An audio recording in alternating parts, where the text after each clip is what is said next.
At 6:17 in the evening, Captain Mara Ellison was flying a small passenger aircraft through a storm that had not appeared on any weather map. The clouds were black, perfectly circular, and rotating around an empty center like a giant eye. Every instrument in the cockpit flickered at once. We are losing your signal. Owen Reed tried to contact air traffic control, but the radio answered with music instead of a voice. A soft jazz song played through the speakers, distorted by static.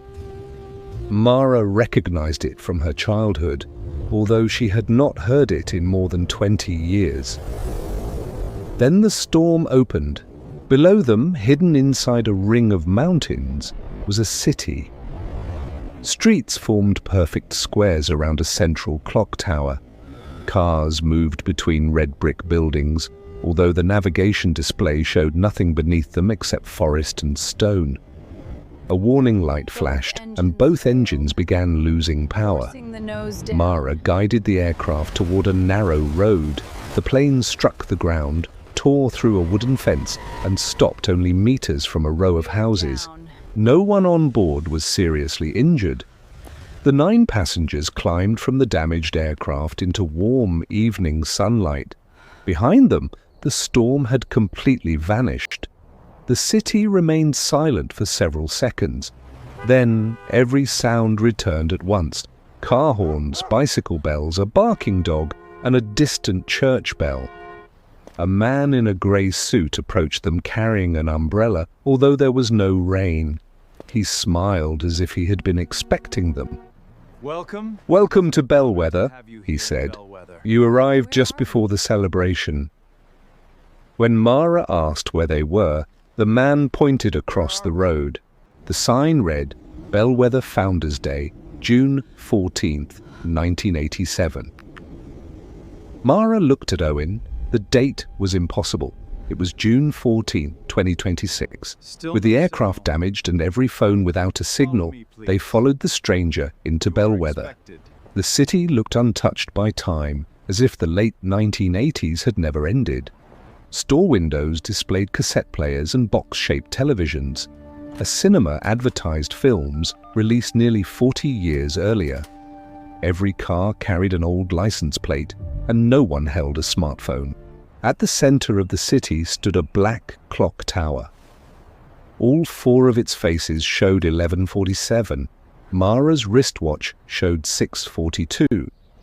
As they crossed the square, a woman dropped a bag of oranges. The fruit rolled across the street, a boy helped her collect them, and a bus passed behind them. 3 minutes later, the same woman dropped the same bag in the same place. The oranges rolled in exactly the same direction. Around Mara, small moments began repeating. A man lit the same cigarette twice. A dog chased the same pigeon. A waiter carried the same tray through the same doorway. Only a few people appeared aware of the repetitions. One was an elderly doctor named Lucien Vale, who quietly warned Mara not to speak about them in public. Lucien led Mara, Owen, and the passengers into an old medical clinic and locked the door. He looked 70 years old, but claimed he had been 70 since 1987. Bellweather was trapped inside a temporal field. Most residents repeated fragments of the same day without remembering, while a small group near the clock tower remembered every cycle. How many cycles? Owen asked. Cycles have passed. Lucien lowered his eyes. 14,244. We are at 14. The field had begun during the Founders' Day celebration of 1987. At 11:47 that morning, a dam above the northern valley had collapsed after days of rain. A wall of water was less than 2 minutes from Bellweather. The city's chief physicist, Dr. Adrian Venn, activated an experimental machine beneath the clock tower. It had been designed only to slow time around small objects. Instead, the machine froze the entire city inside a repeating day. The flood stopped at the edge of the temporal field. Bellweather survived, but ordinary energy could not sustain a wound in time. The machine began drawing years from people outside the city, first taking only seconds from millions of strangers. As the machine weakened, it began taking entire years from the people emotionally connected to anyone who entered Bellweather. Mara immediately thought of her daughter, Sophie. At that moment, Mara's phone rang. The screen displayed Sophie's name. Mara answered immediately, but the voice on the other end belonged to an exhausted adult woman. "Mum?" the woman whispered. Mara could barely breathe. The woman was Sophie. Although the plane had been missing for less than 2 hours, Sophie had aged from 12 to 29. Sophie remembered birthdays, apartments, relationships, and years spent searching for her mother. Years no one else had lived. Her body had aged while the outside world barely moved. The call lasted 12 seconds before the signal died. Mara stared at the dark screen as Lucian explained that the city stole more years the longer an outsider remained inside. For the traveling boy, the victim might be his father. For Owen, it might be his wife. For every passenger, someone outside was aging while only minutes passed in Bellweather. They tried to leave immediately. With help from the retired engineer, one damaged engine was repaired, and Mara lifted the aircraft from the road toward the mountains. No matter which direction Mara flew, Bellweather remained directly ahead. She climbed into the clouds, crossed their dark wall, and emerged above the same road from which they had taken off. Fuel was disappearing. Time was not. They were forced to land again. That evening, Bellweather gathered for the Founders' Day celebration. The band repeated the same song, the mayor repeated the same speech, and fireworks vanished before beginning again. But Mayor Elias Venn was not repeating. He was Adrian Venn's son and had been 35 when the field began. He still looked 35. Elias welcomed the passengers to dinner inside the town hall. He spoke warmly, but guards stood beside every door and watched every movement. Elias admitted that other visitors had entered Bellweather over the years, hikers, pilots, drivers, and children who had become lost in the mountains. A few visitors had been released after the machine took enough from them. Most had never left. Every new arrival gave the city more time. Elias called it a necessary sacrifice to save 12,000 residents. Mara asked how many outsiders had died. Elias gave no answer. Later, Lucian revealed a chamber beneath the clock tower containing thousands of brass cylinders. Each cylinder held time stolen from another human life. Names were engraved into the cylinders. Some belonged to visitors, others belonged to people who had never entered Bellweather. A new cylinder already carried Sophie Ellison's name. Mara wanted to destroy the machine, but Lucian warned that shutting it down would release the flood. Inside its frozen moment, the water was still less than 2 minutes away. Adrian Venn's original notes described another possibility. The machine could reverse its flow and release the stolen years into the frozen disaster itself. The flood would experience decades in seconds. Its pressure would collapse as the trapped water spread, evaporated, and sank into the earth as if 39 years had passed. The same reversal could return stolen time to the outside world, but someone had to remain in the chamber and hold the controls until the temporal field disappeared. That person might not survive. Mara decided to do it. Owen refused to let her go alone. During the next repetition of the parade, Mara and Owen entered the clock tower. Lucian led the passengers through an underground tunnel, while the mayor's guards searched the streets. Inside the tower, enormous gears turned without moving forward. The pendulum swung from side to side, but always returned to the same fraction of a second. Behind the machinery, Brass cylinders covered the walls like the pipes of a giant organ. Every cylinder whispered of stolen birthdays, unfinished goodbyes, weddings, illnesses, and children. At the center of the chamber stood a black metal ring surrounding a sphere of motionless blue light. Elias was waiting beside it. Here in Bellweather, Elias said Bellweather had defeated death. our children will stay. Children never became sick, families never separated, no one grew old, and no one ever had to say goodbye. Mara told him that a life without change was not life. It was only a moment refusing to end. Consistency. Elias drew a gun. You cannot do this. Owen moved first.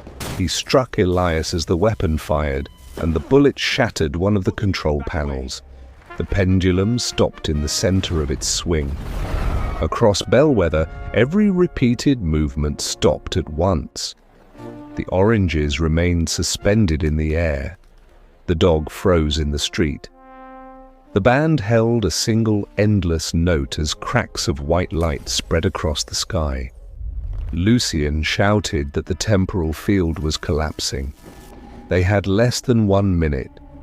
Mara connected the aircraft's emergency battery to the damaged panel, while Owen opened the valves beneath the brass cylinders.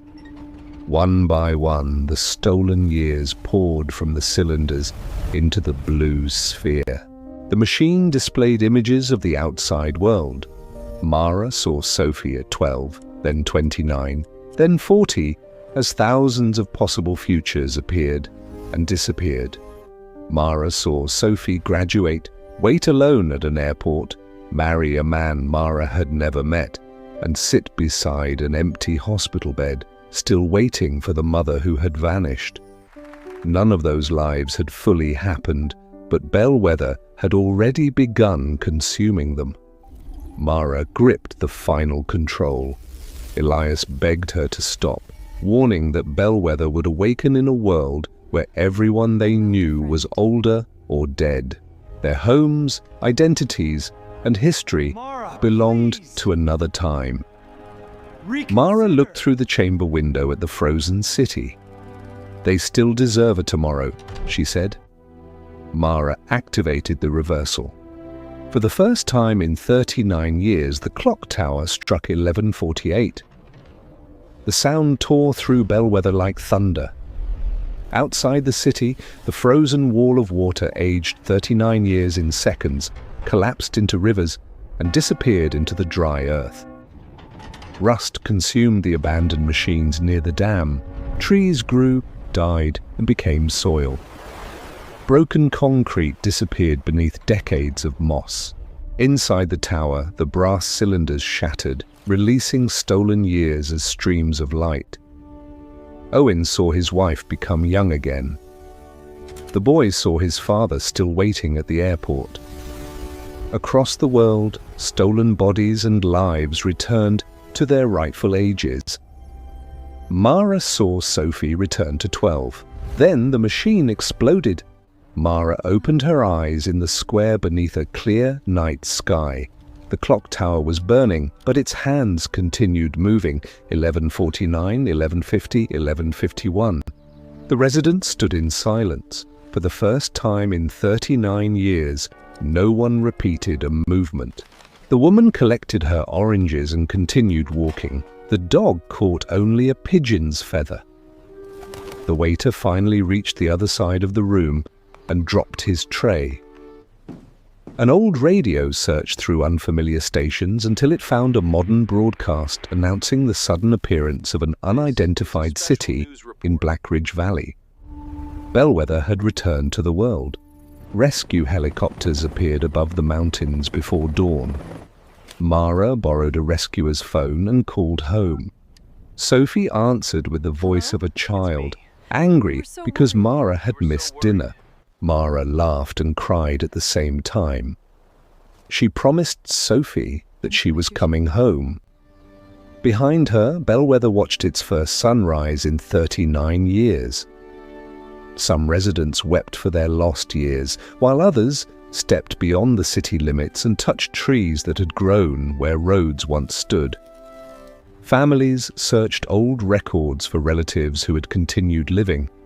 Children stared at modern phones and rescue vehicles. Older residents learned that the world had moved on without them. Lucien stood beside the broken clock tower. His hands shook as a new line appeared on his face. He smiled, because he was finally growing old. Elias was found alone in the ruined chamber, staring into broken glass. A single grey hair had appeared above his forehead. For the first time, he feared tomorrow. Mara boarded a rescue helicopter with Owen and the passengers. As they rose above Bellweather, she saw cracked streets, damaged buildings, and people moving toward an uncertain future. The city no longer looked perfect. The world beyond the mountains was frightening and unknown, but the clock was moving, and so were they.